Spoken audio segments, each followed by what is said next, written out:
कथा माता वैष्णोदेवीची.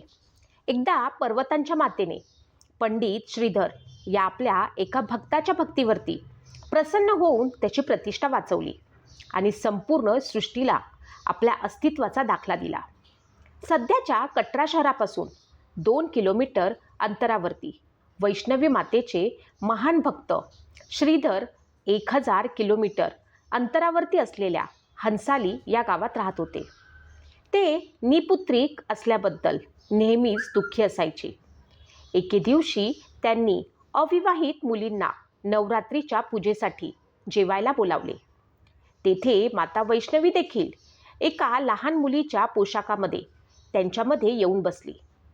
पूजेनंतर सर्व मुली आपापल्या घरी निघून गेल्या, पण माता वैष्णोदेवी तिथेच राहिल्या आणि त्यांनी श्रीधरला सांगितले, भंडाऱ्यासाठी सर्वांना तुमच्या घरी बोलवा. श्रीधरने त्या तेजस्वी मुलीचे म्हणणे मान्य केले आणि जवळच्या गावामध्ये भंडाऱ्याचा निरोप दिला.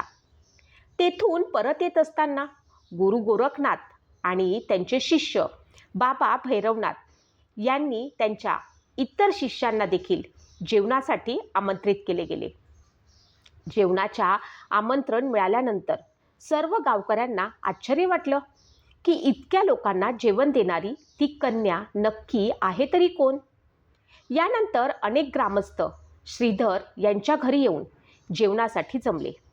मग माता वैष्णोदेवी मुलीच्या रूपात विचित्र पात्रातून सर्वांना जेवण वाढू लागली. जेवण वाढताना ती कन्या भैरवनाथांकडे गेली. तेव्हा भैरवनाथ तिला पाहून म्हणाले की खीर आणि पुरी खाण्याऐवजी मी मांस खाईन आणि दारू पिणार. तेव्हा मुलीच्या रूपातील वैष्णोमातेनं त्याला समजावले की हे जेवण एका ब्राह्मणाच्या घरचं जेवण आहे. त्यात तुम्हाला मांसाहार मिळणार नाही. यात मांसाहार नाही. पण भैरवनाथ मात्र मुद्दाम आपल्या शब्दाला चिकटले. भैरवनाथाने त्या कन्येला पकडण्याचा प्रयत्न केला. तेव्हा माता वैष्णोदेवीला त्याची फसवणूक कळली. वैष्णोदेवीने वायूचे रूप घेऊन त्रिकूट पर्वताकडे निघाली. भैरवनाथही देवीच्या मागे गेला. असे मानले जाते की पवनपुत्र हनुमान देखील मातेच्या रक्षणासाठी होते. मान्यतेनुसार त्यावेळीही हनुमान मातेच्या रक्षणासाठी त्यांच्यासोबत होते.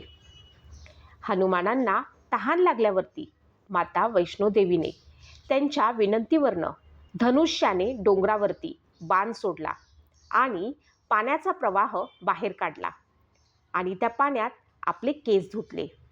आज हा पवित्र प्रवाह बाणगंगा म्हणून ओळखला जातो. त्याचे पवित्र पाणी प्यायल्याने किंवा त्यात स्नान केल्याने भक्तांच्या सर्व थकवा आणि त्रास दूर होतो. यावेळी मातेने गुहेत प्रवेश केला आणि 9 महिने तपश्चर्या केली. भैरवनाथ हे त्यांच्या मागे तेथे गेले. तेव्हा एक ऋषी भैरवनाथांना म्हणाले की तू ज्यांना कन्या समजत आहेस ती आदिशक्ती जगदंबा आहे. त्यामुळे त्या महासत्तेचा पाठलाग करणं तू सोडून दे. भैरवनाथांना इतकं समजावून सांगितल्यावर देखील भैरवनाथांनी साधूचं ऐकलं नाही. मग मातेने गुहेच्या पलीकडे एक रस्ता बनवला आणि ती बाहेर निघाली. ही गुहा अर्धकुमारी किंवा आधिकुमारी किंवा गर्भजून या नावाने आजही प्रसिद्ध आहे. अर्धकुमारी आदिमातेच्या चरणपादुकाही आहेत.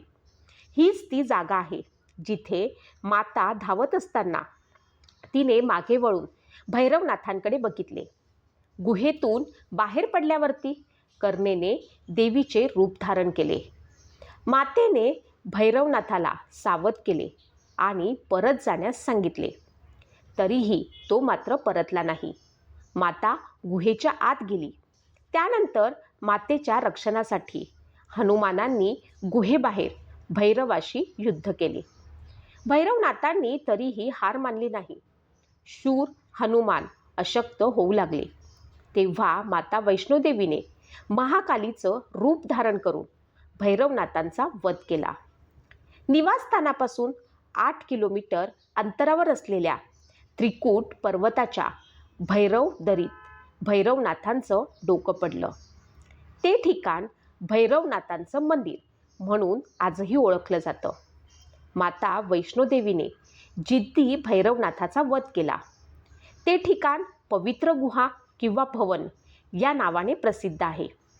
या ठिकाणी माता काली उजवीकडे, माता सरस्वती मध्यभागी आणि माता लक्ष्मी डावीकडे पिंडीच्या रूपात गुहेत विराजमान आहेत.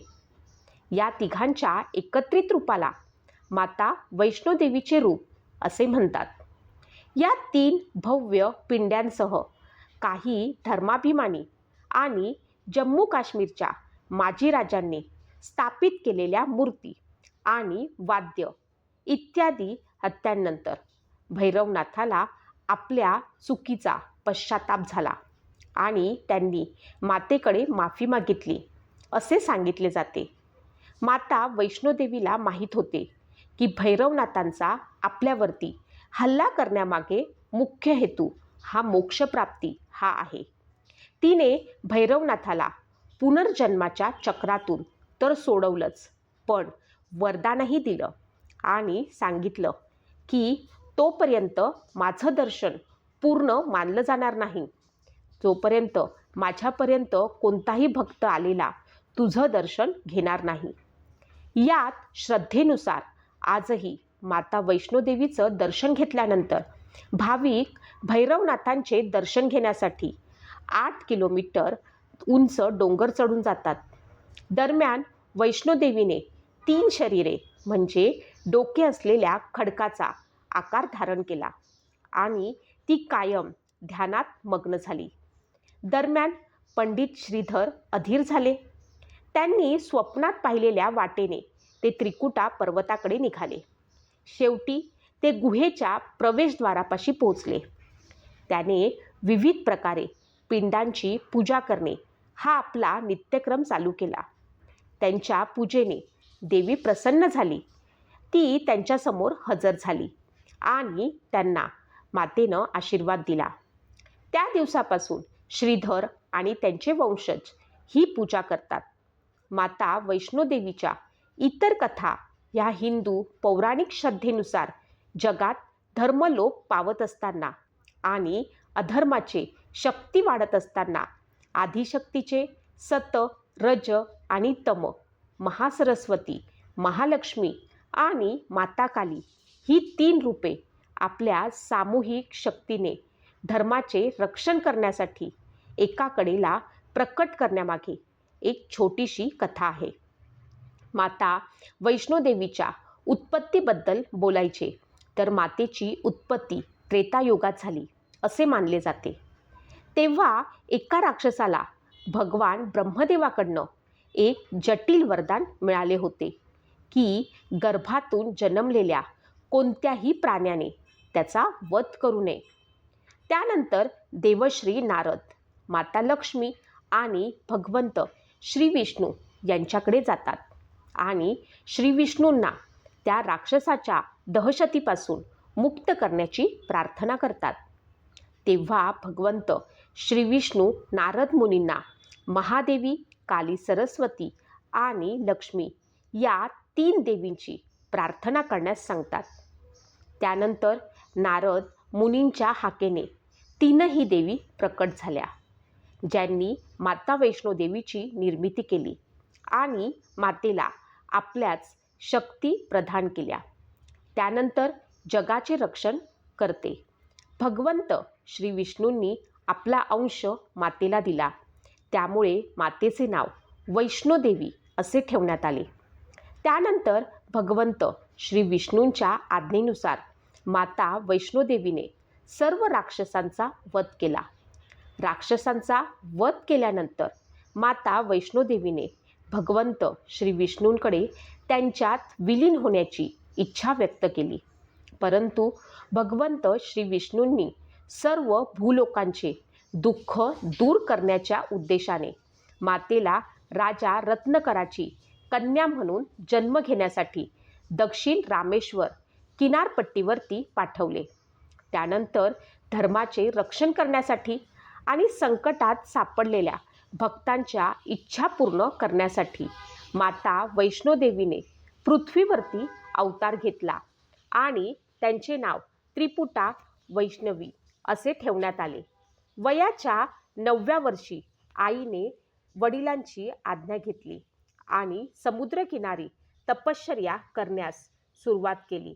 भगवंत श्री विष्णूंनी पृथ्वीवरती जन्म घेतलेल्या जेव्हा असे मातेला कळले, तेव्हा मातेने परमेश्वराला पती म्हणून प्राप्त करण्यासाठी तपश्चर्या सुरू केली.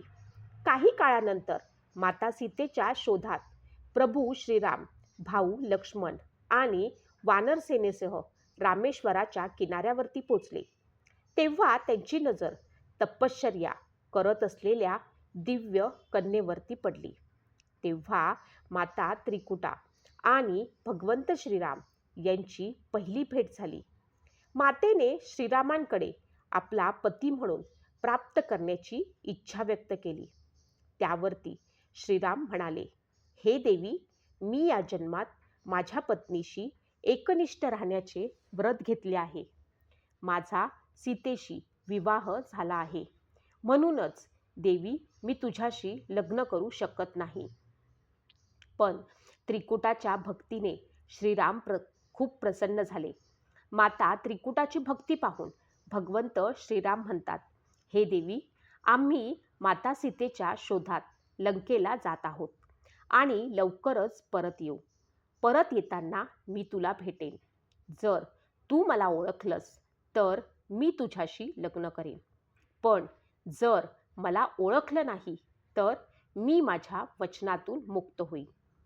त्यानंतर कालांतराने श्रीराम लंका जिंकून पुष्पक विमानात अयोध्येला परतत असताना आपले वचन पूर्ण करण्यासाठी ते हनुमानांसह ऋषीच्या वेशामध्ये त्रिकुटाकडे पोचले आणि भिक्षा मागू लागले. त्रिकूट देवाच्या मायाजालात अडकली आणि तिला श्रीरामांना ओळखता आलं नाही. मग भगवंत प्रत्यक्ष रूपात आले. देवाला न ओळखल्याच्या चुकीमुळे माता त्रिकुटाला खूप दुःख झालं. तेव्हा भगवंत श्रीराम त्रिकुटाला म्हणतात, हे देवी, तू महाकाली, महालक्ष्मी, महासरस्वती यांच्या समवेत उत्तर भारतात स्थित माणिक त्रिकूट पर्वतरांगेत असलेल्या गुहेत बसून येणाऱ्या युगात खऱ्या भक्ताचे दुःख दूर कर. कलियुगात मी कल्कीच्या रूपात अवतार घेईन. तेव्हा मी तुझ्याशी लग्न करेन. तोपर्यंत महावीर हनुमान तुम्हाला धर्माच्या रक्षणासाठी मदत करतील. आपल्या हिंदू धर्मग्रंथानुसार भगवंत श्रीरामांच्या आज्ञेनुसार माता वैष्णोदेवी तेव्हापासून त्या गुहेत वास्तव करत आहेत आणि खऱ्या भक्तांच्या झोळी भरत आहेत. म्हणूनच मित्रांनो, त्रिमूर्ती आणि सर्व देवतांनी त्यांची शक्ती एका बिंदूवरती केंद्रित केली, जिथून माता दुर्गा प्रकट झाली. माता दुर्गा मध्ये त्रिमूर्ती आणि सर्व देवतांची शक्ती होती.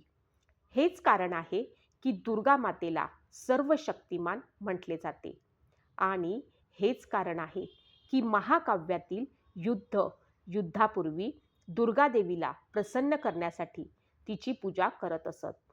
माता दुर्गेचा जन्म केवळ राक्षसांचा नाश करण्यासाठी झाला होता आणि म्हणूनच 9 वेगवेगळ्या रूपात देवीने प्रकट होऊन दुष्ट दुर्जनांचा नाश केला.